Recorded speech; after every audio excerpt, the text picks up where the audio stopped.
Hello mtazamaji wa Mafia TV, habari ya kwako na hope uko poa. Leo tunakuletea story kuhusiana na kikosi cha Simba ambacho kinaendelea kufanya maboresho yake taratibu baada ya kumaliza msimu wa 2024-2025 kwenye upande wa michuano mikubwa barani Afrika na kufika hatua ya finali na kushika nafasi ya pili baada ya kupoteza katika mchezo wa finali. Walipoteza katika mchezo wa duru la kwanza na duru la pili wakaenda sare ya goli 1-1. Faida ikawa kwa upande wa kikosi cha RS Berkane ambao walifanikiwa kwa idadi kubwa ya magoli kubeba ubingwa ambao Simba wenyewe walikuwa wanatamani kuchukua ubingwa huu. Walikuwa imepita miaka 30 ambapo ndipo walikwenda kucheza finali nyingine. Sasa leo tunakuletea taarifa ya uhusiana na usajili ambao wanatarajia kufanya na usajili ambao huko kwenye hatua za mwisho kukamilika pale kwenye kikosi cha Simba. Sasa taarifa yenyewe iko hivi, ni kwamba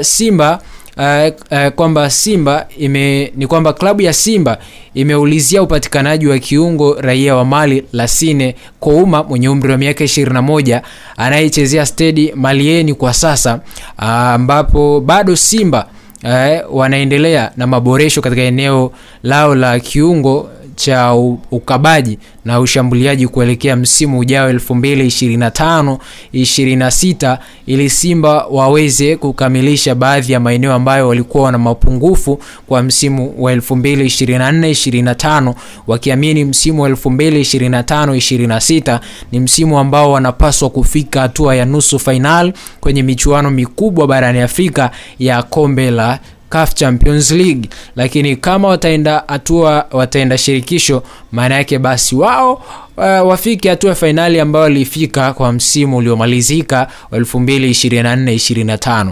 Hii inakuwa ni kuhitaji kwao kwa wachezaji, inakuwa ni faida kwa sababu mwalimu ndio anapata nafasi ya kupendekeza baadhi ya wachezaji, na mchezaji huyu ukiangalia ni umri mdogo, una uwezo wa kumtumia kwa takriban miaka 9 kama atakuwa katika ubora ule ambao unahitajika, wa ubora ambao kila mtu anatamani kumuona mchezaji akiwa anaendelea kuwa nao ndani ya kikosi chochote kile ambacho anakuwa anasajiliwa.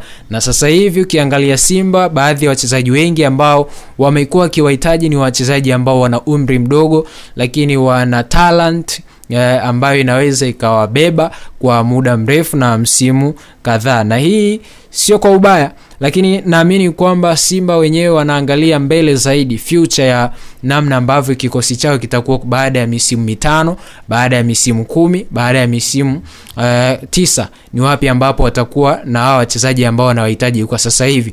Tukiangalia msimu uliopita waliingiza wachezaji wadogo na wakaingiza wachezaji wengi wapya ambao kwa muda mchache wamewapa kile ambacho walikuwa wanahitaji, na ni mafanikio makubwa ambayo wamekuwa nayo. Sehemu ambayo wamebakiwa nayo ni kufanya maboresho kwa maeneo ya wachezaji ambao watawaondoa na wachezaji ambao watawaingiza kwenye maeneo matatu uwanjani, ikiwa ni eneo la kuzuia, eneo la kiungo, eneo la ushambuliaji, ambayo ni maeneo matatu bora sana na muhimu kwenye upande wa timu yoyote ile ambayo inakwenda kucheza. Timu yoyote duniani lazima hayo maeneo, ili iwe bingwa lazima izingatie hayo maeneo. Kwanza kwenye eneo la kufunga, eneo la pili la kuzuia, eneo la tatu ni la kutengeneza nafasi. Ili ufunge lazima utengeneze nafasi, ili uwe bingwa lazima ujue kufunga, na lazima uwe bingwa lazima ujue kuzuia. Kama hicho kitu utakuwa nacho, maana yake kama asilimia kubwa ya wewe kuwa bingwa inakuwa ipo mikononi mwako, na ni wewe tu kusubiria sasa matokeo ambayo utakuwa unayapata kwa kila game ambavyo utakuwa unaiapproach. Hizo ndio taarifa ambazo tumekusogezea kutoka ndani ya kikosi cha Simba